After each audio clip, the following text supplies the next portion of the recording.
Hey guys, my name is Dran, and recently I hurt my hands. Or actually just one of them. But it's the good one! I hurt my hand around the time I was making my previous manga videos, which you should check out. I swung my arm like a fool, and boom! My hand hit something really hard. Now thankfully, no broken bones, nothing crazy, but you know, I did hurt my hand, like specifically the meaty side of my hand. And afterwards, whenever I would spread out my hands, you know, to stretch them, it hurt really bad. So I went, dude, no! Because I use my hands for a lot of stuff. Like drawing, gaming, and gaming! I put my full force hand recovery plan on and did everything I know to heal my hands. And today, I'm gonna share with you what I did to help my hands get better. Now mind you, I'm not a doctor. I'm just an amateur grip enthusiast that wants a strong hand. So all of these things are stuff I either thought might help or stuff I found on the internet. So I'm gonna be sharing what has helped me the most. This is also what I do if I do something intensive like rock climbing. If you're an artist, rock climber, hardcore gamer, or athlete, you might find this useful. Or maybe not, I don't know. I've been wanting to make this video too because I think everybody should know how to take care of their hands, but particularly artists and gamers if you're really on that ranked grind. Hand health is something I believe is important because we use these suckers all the time. If you aren't keen on putting in extra effort to take care of your hands, that's fine too. But at the very least, remember to gently stretch your hands once in a while. Or just get a light gripper. That works. That's actually all you need. That's it, that's the whole video. This video will go into the extra stuff I do personally. If you try anything, just be careful, and of course, don't be reckless. And if not, just enjoy this goofy ass hand health stuff. And of course, I'm gonna be ranking each of these on how effective I think they are on a tier list because everything must be tiered, and I gotta do it! You know I had to talk about this one, right? You knew it was gonna happen. You knew this was coming. The rice bucket, baby. Yeah! Time and time again, this thing just keeps on giving. Nearly every time I get done playing a game and my hands start feeling like they're put together by sticks and glue, I opt to go for this. It's been one of the best for getting blood flowing throughout my hands, wrists, and forearms. Like, this is actually one of the few things that makes my arms feel full. And using it is easy. All I do is just grab the rice in different variations and speeds and intensities, whatever I need at that moment. And it can take however long you want, but I typically aim for at least 5 minutes or whenever I feel it's good enough. Now, I understand not everybody may want a caveman-esque bucket of rice, so the alternative I guess would be something that would let you freely grip as hard or light as you want, sorta like slime, but maybe not slime. I actually don't really know, but even then, I don't think that it can really replace the same feeling and benefits you get from this. So maybe you ought to just buy a bucket and fill it with rice. Maybe that's just the best thing to do. Maybe that's just, you know, what the American dream should be. Just a bucket of rice. Just a big bucket of rice. We're gonna put this in the B tier because it's just a big ol' hassle if you're an average Joe. But it's an S tier in my heart. Shout out to my rice bros.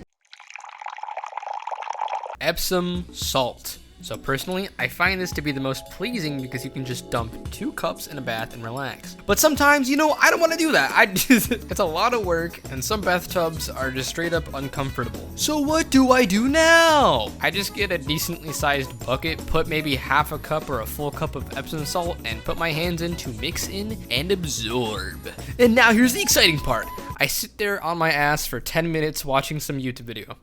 I wish I could say more, but it's actually just me sitting there and not doing anything. But it's definitely the most relaxing thing on this list. Afterwards though, my hands feel great and loose, and I feel like it's helped. Of course, I can't say that definitively as it's pretty mixed on whether or not Epsom salt really helps your muscles, as effectively as they say anyway. But if you really want to soothe your muscles, this is an option you can try. I think I'll put this in the C tier. It's okay.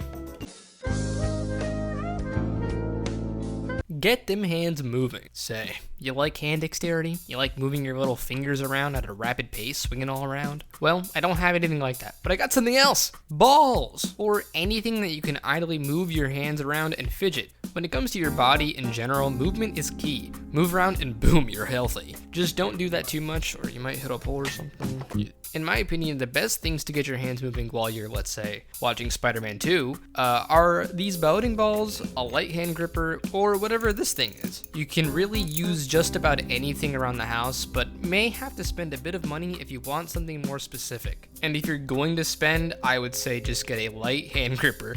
It is literally the best thing. Back in high school, I used to binge watch anime, and during those sessions, I just gripped a light gripper over and over again. And I would attest that to how conditioned my hands got for grip strength later on. I like the bounding balls at the minute because I feel like it targets an area that the light gripper doesn't really target. For the convenience factor and how much it does for you, it's an S tier.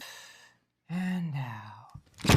Lastly, the most obvious elephant in the room, stretching your hands. That's it. No money, no nothing, just stretch your hands gently. I put an emphasis on gently because you can hurt your hand if you recklessly stretch without holding back. So for all the stretches I show, please do them lightly. These are some of the stretches I'll do throughout the day. I stretch my fingers outward like this, then piano roll my fingers like this, then I'll give them a good tug, and then I'll just move my hand around. Now that little routine I do is something I'll do real quick in between my gaming sessions, when I get free time, or if I'm just sitting there doing nothing. Now there is a more in-depth hand stretching routine, but to be honest, I've never really done it that often. Either it's just never felt needed, or what I do is good enough for me. The whole idea is to open up your hand, because naturally your hands are like closing in since we're always closing them to grab in on stuff. Your hands obviously get stiff and tight if you don't try to open them up, and I'm sure most of you know that feeling. So much so that there's videos out there that say, here's how to make your fingers longer in 1 day.